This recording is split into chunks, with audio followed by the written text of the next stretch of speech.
Now it's time for Snowball to read the final one. Charwich-Koniinge Letters, Volume 4. Still, why is this here and not between this and this? The Charwich-Koniinge Letters, Book 4.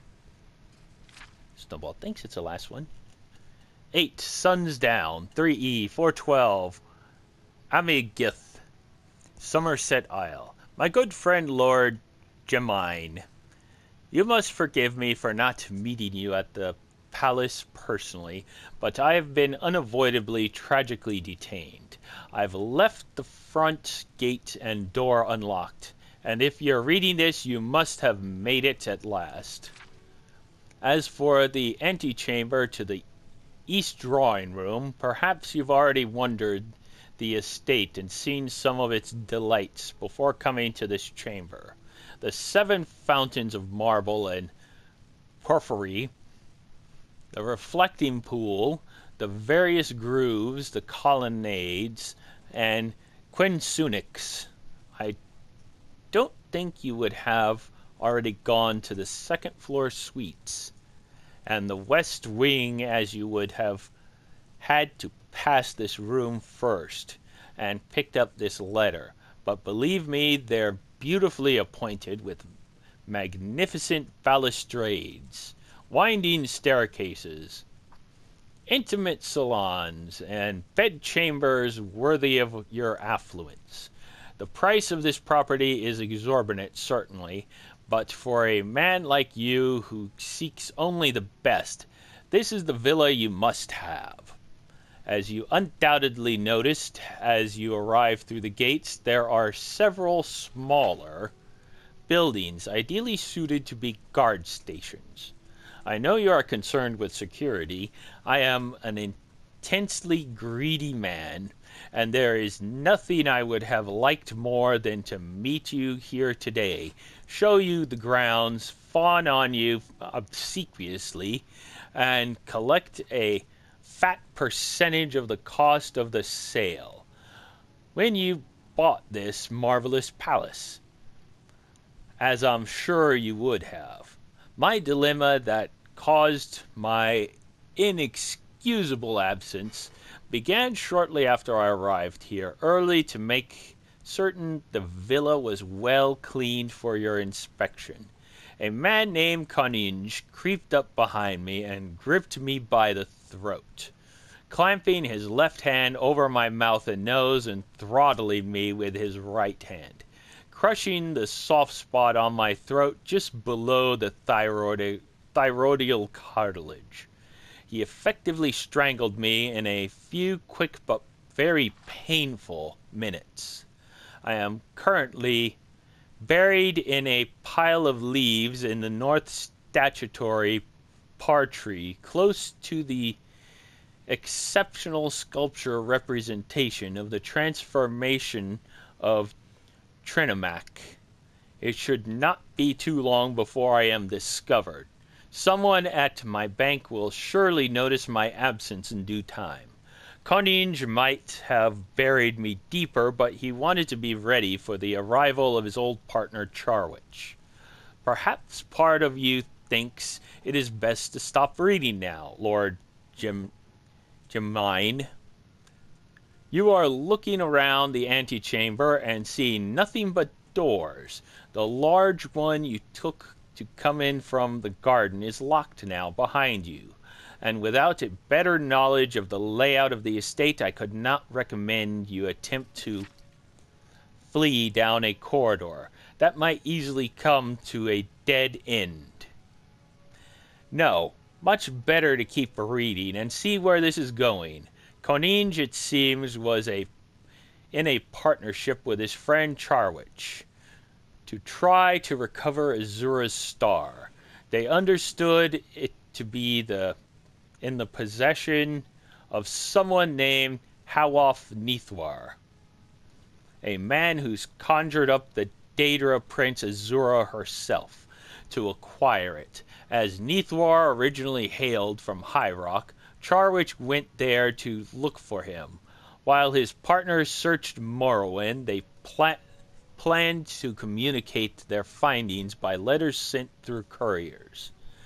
Charwich's first letter stated that he had found information that Nithwar had a mysterious patron named Balasur, a fact he had learned at a cemetery with a gravestone of Nithwar's sister, Pariah, and a lycanthropic caretaker. Koniinge replied back that he could find nothing about Balasur, but believed that Nithwar had returned to High Rock with Pariah after getting the star. Charwich's last letter was written on his deathbed. Having sustained mortal wounds from his battle with Balasur, who it seems to have been a mighty Daedra lord, Koniinge grieved for his friend and traveled the span of the empire to Wayrest to pay his call of condolences on Lady Morling, the woman at whose house Charwich had been staying. After making some inquiries, Koniinge learned that her ladyship had left the city quite suddenly. She had been entertaining a guest named Charwich, and it was understood that he had died, though no one ever saw the body. Certainly no healers had been sent to her house on the 13th of last seed of last year, and no one in Wayrest, just like no one in Tel Arun, had ever heard of Balasur. Poor Koniinge was suddenly unsure of everything. He retraced his late partner's path through Boraine and Gemtry Gardens, but found that Nithwar family crypt was elsewhere in a small town of the barony of Dwin. There was indeed a lycanthropic caretaker, fortunately in human form at the time. When questioned using the technique of strangulation, release, he told Koniinge that the story that he had told Charwich many months before.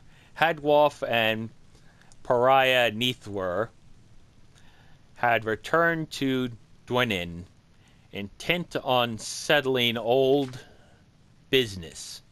As the star requires potent spirits for power, they thought they would begin small by capturing the spirit of the werewolf.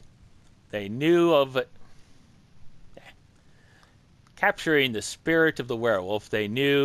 in the family graveyard. Sadly for them, their grasp exceeded their reach.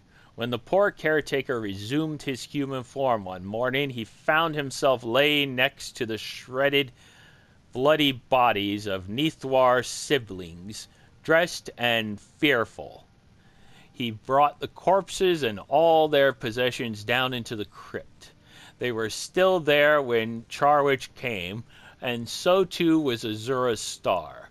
Koniinge now saw things clearly. The letters he had received from Charwich were lies, intended to keep him away. Undoubtedly with the assistance of Lady Morling, his new partner, he had concocted stories, including one of his own demise, to trick Koniinge into abandoning the quest for the star.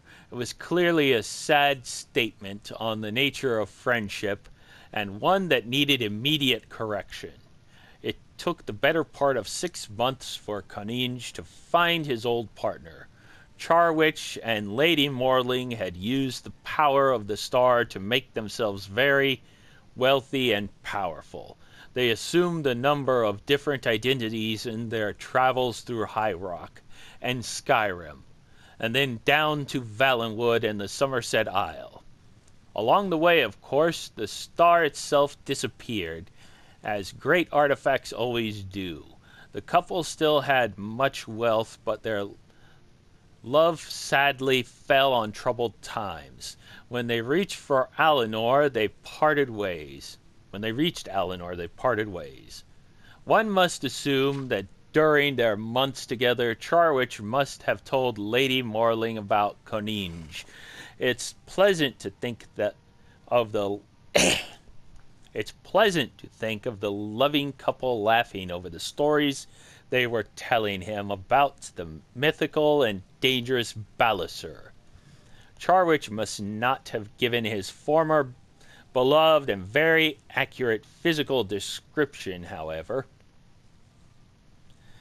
because the Lady Morling, then under the identity of Countess Zelina, met Koniinge. She had no idea who he was. It came as quite a surprise to her when he began strangling her and requesting information about her former paramour. Before she died, she told Koniinge what Charwich's new name and title was, and where he was looking for a new palace. She even told him about me, given all the twists and bends the last month's chase took him on. Given all the twists and bends the last month chase took him on. It was not difficult to find which palace Charwich was looking to buy, and what time his appointment was to view it. Then he had merely to arrive early, dispose of me, and wait. There, our story must sadly end. I look forward to seeing you soon. Yours, Simraptor, former estate banker. P.S. Charwich. Turn around now or don't. Your choice. Your friend, Koniinge.